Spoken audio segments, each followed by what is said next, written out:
Signs of a struggle were everywhere. A partial fingerprint at the scene, a drop of blood on the doorknob. The station buzzed with speculation. Was this a professional hit? Someone trying to silence Sinclair's inquiries? Usually, Steve would have been the detective assigned to such a high-profile case, but ironically, he was busy wrapping up another investigation. He recalled seeing the alert pop up on the department system the next day.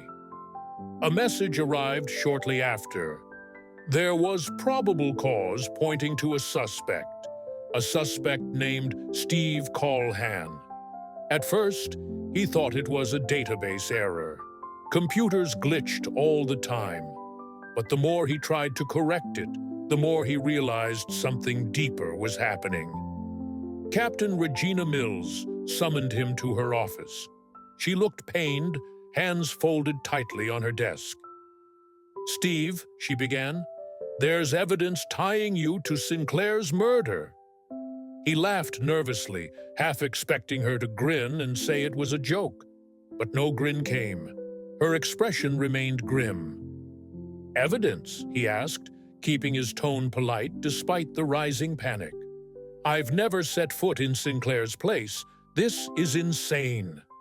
She repeated the accusations, a fingerprint matching his on the doorknob, a witness claiming to have seen a man of Steve's build leaving the scene. It was preposterous. That same night, the DA's office rushed to press charges, citing the partial print and a hair sample that apparently matched him. By morning, Steve found himself sitting in an interrogation room, his fellow officers staring at him with suspicion. He insisted there had to be a mistake, or worse, a setup.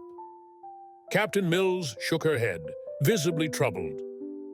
"We have to follow the chain of command. If the forensic lab says it's your print, we can't ignore that." Steve felt his chest tighten with panic. Had he upset someone powerful? Was someone forging evidence against him?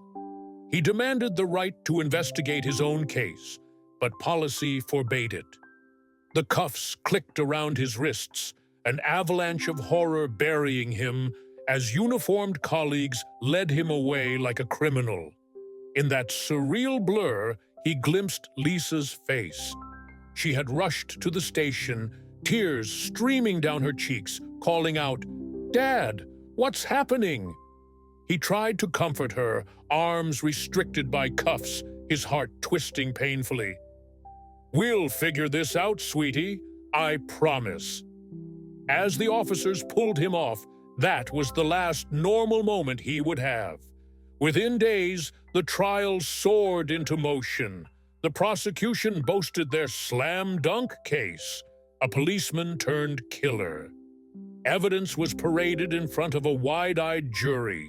The fingerprint, the hair sample, phone records, allegedly placing him near Sinclair's apartment at the time of death. People called it an open and shut case, ignoring his attempts to protest or find reasons behind the discrepancies. Through it all, Steve's mind reeled. The phone logs must have been altered. The partial print could easily have been manipulated if someone had access to something with his prints on it. But who would do this, and why? Sitting in the courtroom, he caught glimpses of the DA smirking, the lead detective testifying against him, painting him as a disgruntled officer rumored to have argued with Sinclair about corruption allegations. The jury looked at him with disdain.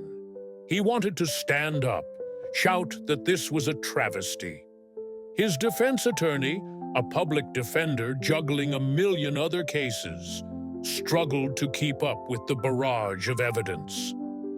At the back of the courtroom, Lisa sat with her mother, her face streaked with silent tears. After an agonizingly short proceeding, the verdict was read, guilty of murder in the first degree.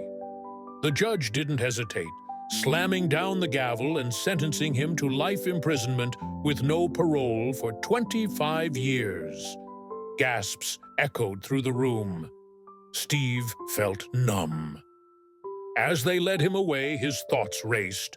This wasn't justice, it was a nightmare.